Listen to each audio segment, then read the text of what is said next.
Bem-vindos ao projeto de curricularização da extensão do curso de Pedagogia do primeiro ano, sob a coordenação da professora Cléria Maria, responsável pela disciplina de Filosofia.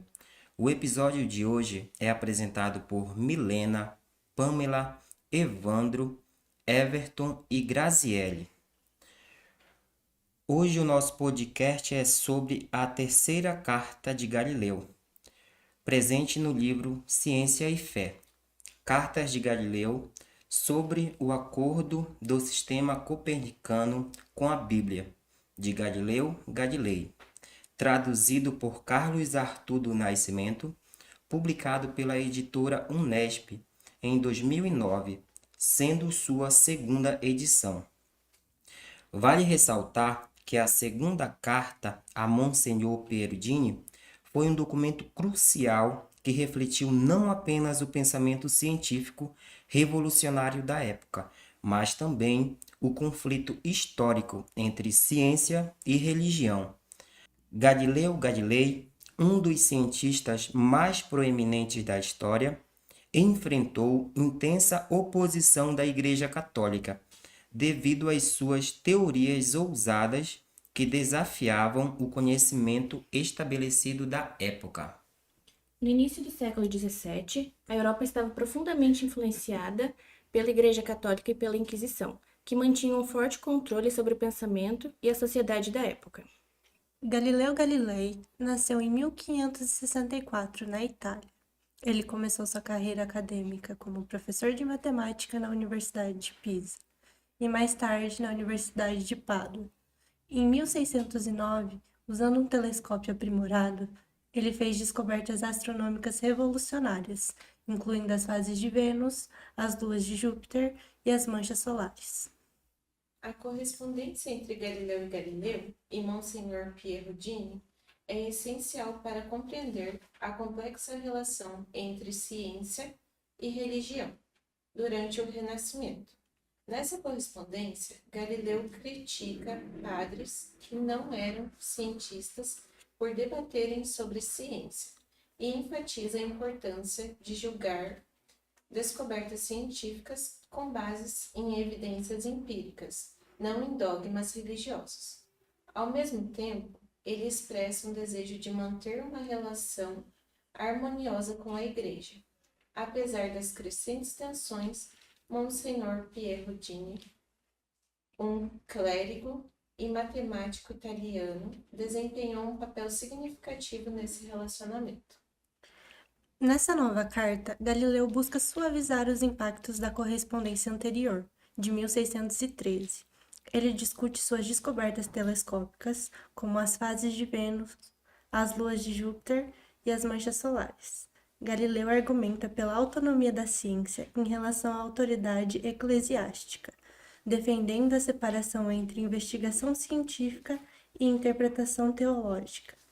A reação da Igreja Católica e das autoridades eclesiásticas à Carta de Galileu, a Monsenhor Pierudini, foi mista e complexa, refletindo as tensões entre a autoridade religiosa e as descobertas científicas da época. Por um lado, alguns membros da Igreja e teólogos rejeitaram as ideias de Galileu como heréticas e em conflito com a interpretação tradicional das Escrituras. Eles viram suas descobertas astronômicas, como as fases de Vênus e as luas de Júpiter, como uma ameaça à autoridade da Igreja e à sua visão geocêntrica do universo, que havia sido amplamente aceita por séculos. Por outro lado, houve aqueles dentro da Igreja que estavam dispostos a considerar as descobertas de Galileu de maneira mais aberta e a reconciliá-las com a teologia católica. No entanto, mesmo entre aqueles que estavam dispostos a considerar as ideias de Galileu, haviam preocupações sobre como reconciliar suas descobertas com a interpretação das Escrituras e com a autoridade da Igreja. Em última análise, as reações à Carta de Galileu refletiram as profundas divisões dentro da Igreja Católica e da comunidade acadêmica sobre a relação entre ciência e religião. Essas tensões acabariam por se intensificar ao longo do tempo, levando a conflitos mais diretos entre Galileu e a Inquisição, que culminaram em seu julgamento em 1633. A Carta de Galileu a Monsenhor Pierrodini teve um impacto duradouro na história da ciência, marcando um momento crucial na transição do pensamento científico. Ao desafiar a autoridade da Igreja e defender a autonomia da investigação científica, Galileu contribuiu para o desenvolvimento do método científico moderno. Suas descobertas astronômicas revolucionárias, discutidas na carta, transformaram nossa compreensão do cosmos e foram fundamentais para a aceitação do modelo heliocêntrico do Sistema Solar.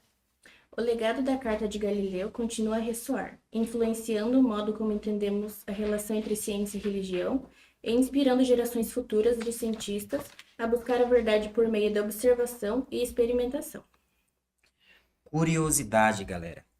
De acordo com uma matéria da BBC News de abril de 2019, Salvatore Ricciardo, da Universidade de Bergamo, na Itália, encontrou uma carta assinada por GG, que Galileu havia escrito entre 1613 e 1615. A carta teria indícios da tentativa de Galileu de maquiar ideias heréticas para evitar inquisição. A carta continha rasuras e correções.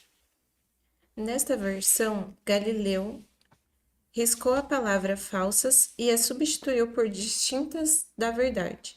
De acordo com Salvatore Ricciardo, a carta de 7 páginas fornece a mais forte evidência até agora de que Galileu estava ativamente envolvido no controle de danos, de divulgar suas ideias e tentou espalhar uma versão atenuada das afirmações, diz o texto no site da Nature.